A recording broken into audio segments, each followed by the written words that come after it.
আজকে ডিসিপ্লিনারি কমিটির মিটিং ছিল, বেশ কয়েকটি এজেন্ডা ছিল।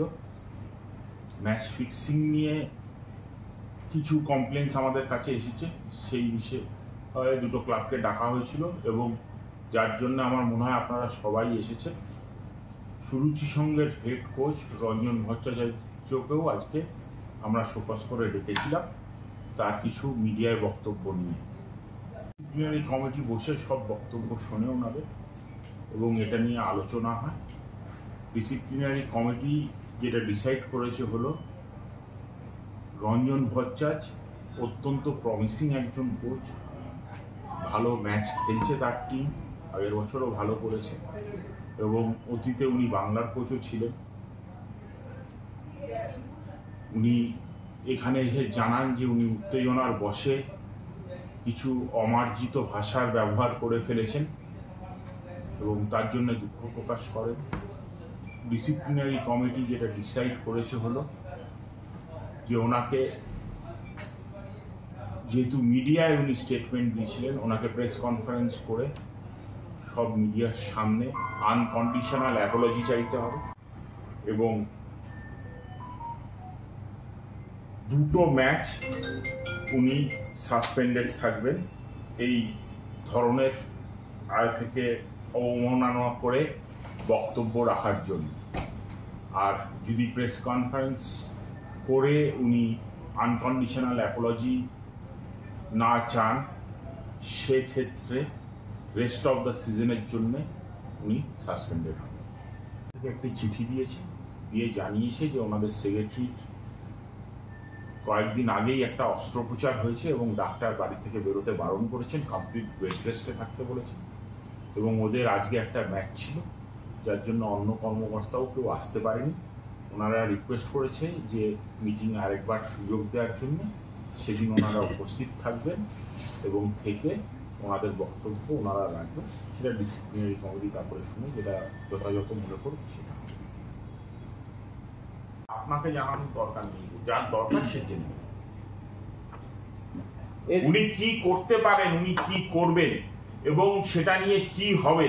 আমরা তো কি হতে পারে ভাববাচ্য নিয়ে আলোচনা করতে বসিনি, আমরা বসেছি কি হয়েছে সেটা নিয়ে আপনাদের ওয়াকিবহল করতে। সেটা আমার মনে হয় আমরা করে দিচ্ছি।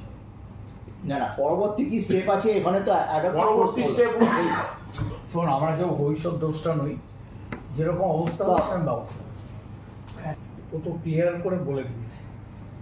না, ওই আবেদন উনি করেন না, উনি যদি আবেদন করেন। আমার একটা প্রশ্ন আছে অজিতদা এই ব্যাপারে। আবেদন করলে তখন আবেদনের ভিত্তিতে তখন ভাবা যাবে। না অজিতদা, এটা তো কলকাতা লিগের ব্যাপার। আমরা দেখতাম কলকাতা লিগে এরকম কোনো ঘটনা ঘটলে লিগ সাব কমিটির কাছে যেত, লিগ সাব কমিটি যদি সিদ্ধান্ত নিত কি নিত না তাদের ব্যাপার, তারপর তারা ডিসিপ্লিনারি কমিটিতে এটা যেত। এটা ডাইরেক্ট ডিসিপ্লিনারি কমিটিতে এলো, এটা কি কোনো সংবিধানের মধ্যে সংশোধন হয়েছে, এসজিএম হয়েছে বলে আমার জানা নেই। এর কারণটা কি? আপনার আইনটাই ভুল জানা আছে। কেন? কারণ এটা লিগ রিলেটেড কিছু হয়নি, এটা ডাইরেক্ট ইনডিসিপ্লিনের অ্যাক্ট হয়েছে, তাই ডিসিপ্লিনারি কমিটিতে এসেছে। যদি এটা লিগ রিলেটেড ম্যাচ রিলেটেড কিছু হতো তাহলে লিগ সাব কমিটির কাছে। ম্যাচ লিগ রিলেটেড কিছু নয় না, এটা কি খেলা রিলেটেড কিছু হয়েছে? খেলা রিলেটেড কিছু হয়নি। উনি একটা মিডিয়া স্টেটমেন্ট দিয়েছেন যেটা আইএফএর জন্য অপমানজনক কথাবার্তা উনি বলেছেন, তাই জন্য সেটা ডাইরেক্ট যেহেতু ডিসিপ্লিনারি ম্যাটার তাই ডিসিপ্লিনারি কমিটিতে এসেছে। এখানে সিএফএল কমিটির কোনো রোল নেই।